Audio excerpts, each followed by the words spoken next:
موت کیا ہے؟ یہ ایک بہت ہی پرسرار قسم کا سوال ہے، اور جو سوال انسان ہمیشہ پوچھتا رہا ہے کہ میں کون ہوں، میں کہاں سے آیا ہوں، کائنات کیا ہے، میرا کیا مقصد ہے، انہی سوالوں کی طرح سے ایک آفاقی سوال ہے کہ موت کیا ہے۔ موت کے بارے میں اگر کوئی شخص مرا ہوا واپس آ جائے اور آ کے ہمیں بتا سکتا ہو تو پھر تو ہر چیز بالکل کلیئر ہو، لیکن ایسا کوئی شخص ہے نہیں جو مر گیا ہو اور مرنے کے بعد پھر واپس آ کے اس نے بتایا ہو کہ کیا ہے۔ مختلف فلاسفر اس کے بارے میں باتیں کرتے ہیں۔ مذہب جو ہے اس کی ایک توجیہ دیتا ہے، اور وہ تمام لوگ جو عقائد پہ عمل کرتے ہیں وہ اس مذہب کی یعنی جو توجیہ ہے وہ ان کے لیے کافی ہونی چاہیے اور اس کو وہ سمجھ لیتے ہیں۔ لیکن پھر بھی انسان کے ذہن میں یہ کیوریوسٹی ضرور رہتی ہے کہ آخر یہ موت ہے کیا۔ انسان کا ایک اور بڑا وصف ہے کہ انسان ہمیشہ ہر اس چیز سے ڈرتا ہے جو اس نے پہلے کبھی نہ دیکھی ہو، اس کو انجانے کا خوف کہتے ہیں۔ فرض کریں ایک کمرہ ہے جس میں کبھی کوئی نہیں گیا، اور بڑا سا کمرہ ہے اور بند کمرہ ہے، اور اس کا تالا کھولا جائے تو ہر شخص اس میں جانے سے ڈرے گا، کیونکہ وہ انجانا ہے، پتہ نہیں کہ اندر کیا ہوگا۔ اسی طرح جنگل میں جائے تو آدمی ڈرتا ہے کہ اس کے راستوں کا اس کو پتہ نہیں اس پہ کیا ہوگا۔ اسی طریقے سے موت بھی ایک اسی طرح کی وادی ہے کہ جس میں جانا تو ہے، لیکن چونکہ پہلے کبھی گئے نہیں، اس لیے ہمیں اس بات سے بہت زیادہ اندیشہ ہوتا ہے کہ پتہ نہیں وہاں کیا ہوگا اور وہ پروسیس کیسا ہوگا، اور اس کے بارے میں پھر بہت سی کہانیاں بھی ہم سنتے ہیں۔ دیکھیے، ایک بات تو ذہن بہت ہی ضروری ہے کہ جو اللہ کی نعمتیں ہیں نا، ان نعمتوں میں ایک نعمت زندگی ہے، اور اسی طرح کی ایک نعمت موت ہے۔ کیونکہ اگر موت نہ ہو تو پھر بالکل ایک ایسا ہے کہ ایک شخص جو کچھ نہیں کر سکتا، جس سے دیکھا نہیں جاتا، سن نہیں سکتا، اس کا نظام عمل نہیں، کام نہیں کر رہا، ہڈیاں اس کی بالکل یعنی کمزور ہو گئی ہیں، مسل اس کے نہیں ہیں، خود کچھ کھا نہیں سکتا، پیشاب پخانہ کے لیے کچھ کر نہیں سکتا، سوچ اس کی بڑی کلاؤڈی ہو گئی ہے۔ تو ایسی زندگی جو بہت پرولونگڈ ہو جائے اور اتنی ڈیپینڈنٹ ہو جائے، تو یہ زندگی تو بہت ہی ایک مصیبت اور اجیرن والی زندگی ہے۔ تو اللہ تعالیٰ نے ایک پورا نظام بنایا ہے کہ ایک درخت کے اوپر سبز پتے ہوتے ہیں، پھر ان میں سے کلیاں نکلتی ہیں، پھر اس میں پھول بنتے ہیں، پھر پھولوں میں پھل بنتے ہیں، پھر وہ پتے جو ہیں وہ پیلے ہو جاتے ہیں، وہ خشک ہو جاتے ہیں، وہ گر جاتے ہیں، اور پھر نئی کونپلیں جنم لیتی ہیں۔ اسی طرح دنیا کے اندر لوگ آتے ہیں، اپنا وقت گزارتے ہیں، اور پھر یہاں سے چلے جاتے ہیں، جس کو موت کہتے ہیں۔ دوسرا جو اندیشہ اس بات کا بھی ہے کہ چونکہ یہاں ہماری اٹیچمنٹس ہو جاتی ہیں، جہاں ہماری ایسوسیشنز ہو جاتی ہیں، اٹیچمنٹس ہو جاتی ہیں، ہمارے بیوی بچے ہیں، ہمارے بہن بھائی ہیں، ہمارے کاروبار ہیں، ہمارے گھر ہیں، ہماری پوزیشنز ہیں، چیزیں ہیں جو ہماری ملکیت کے اندر ہیں، تو ان سب سے ہمیں ایک تعلق ہو جاتا ہے، اور ہمیں یہ لگتا ہے کہ جب یہ ہم چھوڑ کے جائیں گے تو کتنی تکلیف ہوگی۔ اور کبھی یہ بھی خیال آتا ہے کہ شاید جیسے میں نے پوری دنیا کو اٹھا کے رکھا ہوا ہے، سب کچھ میں کر رہا ہوں، میں دنیا سے چلا گیا تو میرے بچوں کو کیا بنے گا، میرے گھر بار کا کیا بنے گا۔ تو یہ چیزیں بھی اندیشے پیدا کرتی ہیں۔ پھر ہم بیماریوں کو دیکھتے ہیں اور لوگوں کو مرتے ہوئے دیکھتے ہیں، تو ان کی درد اور تکلیف دیکھتے ہیں۔ جیسے کینسر کا کوئی پیشنٹ دیکھیں تو آہستہ آہستہ اس کا مرض بڑھتا جاتا ہے، پھر اس کو بہت تکلیف ہونے لگ جاتی ہے، وہ بالکل کمزور سا ہو جاتا ہے، اس کے بال جڑ جاتے ہیں،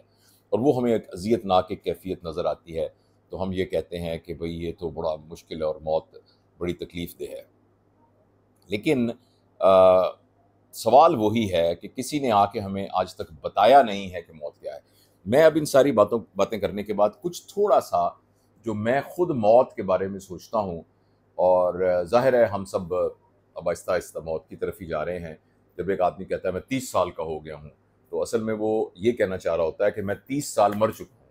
کیونکہ اگر کسی کی عمر 70 سال ہے تو 30 سال تو اس کے گزر گئے، تو وہ 30 سال مر چکا ہوتا ہے۔ جس طریقے سے MBBS کی ڈگری یا کوئی بھی PhD کی ڈگری ملتی ہے جس دن، تو اس دن وہ PhD نہیں ہوا ہوتا، وہ پورا کا پورا سالوں کا پروسیس ہوتا ہے۔ اس دن صرف نوٹیفائی کیا جاتا ہے کہ یہ اب MBBS ہو گیا ہے، یا یہ PhD یا MSc ہو گیا ہے۔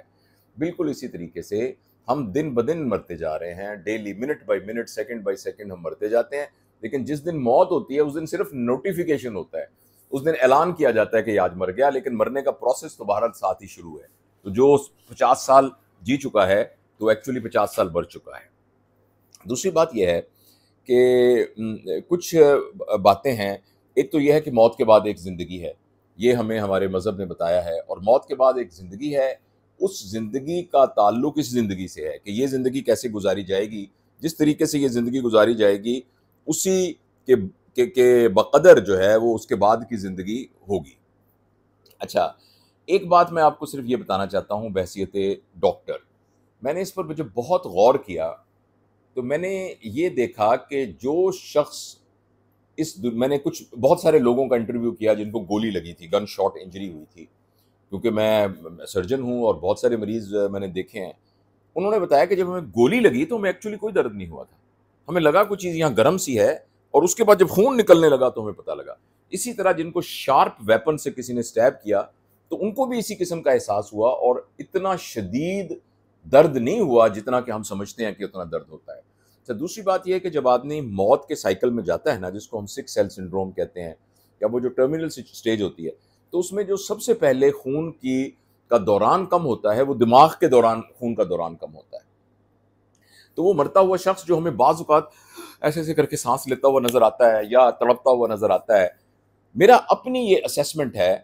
کہ اس کو اس بات کا احساس نہیں ہو رہا ہوتا. وہ ہمیں دیکھنے میں لگ رہا ہوتا ہے کیونکہ اس کو ایئر ہنگر ہو رہی ہوتی ہے، وہ ہوا کو کھینچنے کی کوشش کر رہا ہوتا ہے، لیکن یہ ہے کہ اس کا دماغ کی بلڈ سپلائی بہت کم ہو جانے کی وجہ سے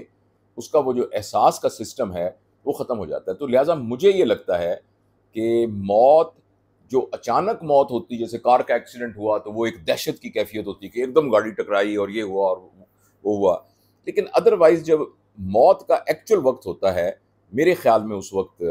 درد بالکل ختم ہو جاتا ہے، درد بالکل ختم ہو جاتا ہے. اور دوسری بات یہ ہے کہ کیا موت کے بعد آدمی مر جاتا ہے؟ میں مذہبی عقائد سے ہٹ کر یہ آپ کو بتانا چاہتا ہوں ایک بات کہ سقراط جو ہے اس سے اس کی زندگی میں یہ سوال پوچھا گیا تھا کہ کیا موت کے بعد آدمی ختم ہو جاتا ہے؟ تو سقراط آپ کے علم میں ہی ہے کہ یہ یعنی اسلام کے آنے سے بہت پہلے کا وقت ہے یہ. تو سقراط نے کہا کہ میں تو کبھی مرا ہی نہیں، تو میں چونکہ کبھی مرا نہیں تو میں مرنے کے بارے میں کیا بتا سکتا ہوں. لیکن یہ ہے کہ اگر اپنے شاگردوں کو کہا کہ اگر میں جب مرنے لگوں گا اور تم لوگ مجھے قریب ہو تو مجھ سے ضرور پوچھنا، اس وقت شاید میں بتانے کے قابل ہوں. تو جب اس کو زہر کا پیالہ دیا گیا، اور اس زہر کے بارے میں یہ ہے کہ وہ آہستہ آہستہ باڈی نیچے سے جو ہے وہ پیرالائز ہونا شروع ہو جاتی ہے. مجھے معلوم نہیں کہ وہ کون سا کیمیکل تھا، لیکن وہ نیچے جب اس کو زہر کا پیالہ دیا گیا تو اس نے کہا کہ تمہیں یاد ہے تم نے مجھ سے ایک سوال پوچھا تھا، شاید میں آج اس کا جواب دینے کے قابل ہوں. تو وہ یہ ہے کہ میری ٹانگیں جو ہے نا اب وہ میرے کنٹرول میں نہیں ہیں، لیکن میں تو اسی طرح زندہ ہوں جس طرح میں پہلے زندہ تھا. کچھ دیر اس نے کہا کہ میرا نیچے والا دھڑ جو ہے وہ میرے ساتھ نہیں دے رہا، لگتا ہے وہ مر گیا ہے، لیکن میں تو اسی طرح زندہ ہوں. پھر اس نے کہا کہ میرا پیٹ کے یہاں تک نا میرا یہ جسم میرے ساتھ مر گیا ہے، لیکن میں تو اسی طرح زندہ ہوں. پھر اس نے کہا کہ شاید جب میرا سینہ اور دل بھی انوالو ہو جائے تو میں جواب دینے کے قابل نہ ہوں، لیکن میں اپنے موجودہ تجربے کی بنیاد پر آپ کو یہ بتا سکتا ہوں کہ میں شاید جب میرا دل بھی ختم ہو جائے گا تو میں اسی طرح زندہ ہوں گا جس طرح میں پہلے زندہ تھا. تو یہ ایک بات ہے. اور دوسرا یہ ہمیں بچھڑنے کا ایک احساس ہوتا ہے، لیکن مجھے ایسا لگتا ہے کہ جس وقت ہمارا یہ دماغ کے اندر جو میموری ہے، جو ہمارا تھاٹ پروسیس ہے، جو ہمارے اندر یادداشت ہے، جو ہمارے اندر امیجینیشن ہے، اسی کی بنیاد پر ہمارے رشتے ہیں، اسی کی بنیاد پر ہمارے تعلقات ہیں، اسی کی بنیاد پر ہمارے عہدے اور ڈگریاں، اور اسی کی بنیاد پر ہمارا علم کا زوم یا ہمارا خاندانی زوم، یہ سب چیزیں اسی کی بنیاد پر ہیں. اور جو ہی یہ برین سے یہ فیکلٹی آف ہو جائے گی بلڈ سپلائی ختم ہونے کے بعد، تو شاید ایک مرتے ہوئے آدمی اور مرے ہوئے آدمی کا کنیکشن اپنے بچوں سے، وہ اس کا فکر، اس کے سب چیزیں جو ہیں وہ شاید ڈسکنیکٹ ہو جائیں گی، اور شاید اس زندگی کے اندر یہ رشتوں کی کوئی اتنی زیادہ اتنی کیا ہوگی ہی نہیں، اس کو یاد بھی نہیں ہوگا کہ یہ کیا رشتے ہیں اور کیا رشتے نہیں ہیں. مجھے ایسے لگتا ہے. تو بہرحال ہمارے ایک بزرگ ہیں، وہ کہتے ہیں کہ موت کے بارے میں سوچنا چاہیے، تو ہمیں بھی موت کے بارے میں سوچنا چاہیے. موت ایک حقیقت ہے، اور موت کے بارے میں ہمیں ہر وقت ہمارے ذہن میں اس کا احساس ہونا چاہیے. کچھ لوگوں کا یہ خیال ہے کہ جب موت کے بارے میں ہر وقت ہم سوچتے رہیں گے تو ہم ایک ڈپریشن کی فیز میں چلے جائیں گے. میرا تجربہ اس سے الٹ ہے. میں سمجھتا ہوں جب ہم موت کے بارے میں سوچتے ہیں تو یہ ہمارے اندر ایک پازیٹیو انرجی دیتا ہے. یہ ہمیں یہ بتاتا ہے کہ یہ زندگی ہماری نعمت ہے، یہ ہمیں یہ بتاتا ہے کہ ابھی ہمارے پاس مہلت ہے کام کرنے کی، ابھی اعمال کرنے کی مہلت ہمارے پاس موجود ہے، ابھی چانس ہے کہ ہم اس چانس کو اویل کر کے اللہ تعالیٰ نے جتنے امکانات ہمارے اندر رکھے ہیں ان امکانات میں سے بیسٹ پاسبل ہم اس میں سے نکال سکیں. اور جس وقت ہم مر جائیں گے تو پھر یہ والے امکانات ختم ہو جائیں گے، اس کے بعد پھر ایکچولی کنٹریبیوٹ کرنے والی جو ہماری سٹیٹس ہے وہ ختم ہو جائے گا. لہٰذا موت کا احساس، موت کی ارجنسی، اس بات کی فکر کہ کسی بھی وقت موت آ سکتی ہے، یہ انسان کے اندر ایک مثبت جذبہ اس سے پیدا کرنا چاہیے. اور میرا خیال ہے کہ آدمی مراقبہ کرے، کوشش کرے، اس کے اوپر زیادہ وہ کرے، غور و خوض کرے، تو پھر اس کا خوف بھی موت کا ختم ہو جانا چاہیے. اور کیونکہ جو چیز ہونی ہی ہے، انیویٹیبل ہے، تو اس کے بارے میں تفکر کرنے سے، یعنی غور و خوض تو کرنا چاہیے مگر فکر کرنے سے اور اس کے بارے میں دکھی ہونے سے کوئی فائدہ نہیں ہوگا. تو یہ ایسے کچھ میری یعنی بکھرے بکھرے سے خیالات تھے اس کے بارے میں کہ یہ کیا ہے. اور آپ بھی غور کیجیے گا اور اس کو ذہن میں رکھیے گا کہ ہم سب کو مر جانا ہے، لہٰذا اس بنیاد پر ہم وہ جو ہماری زندگی ہے اس کو کس طریقے سے مثبت انداز سے گزار سکیں.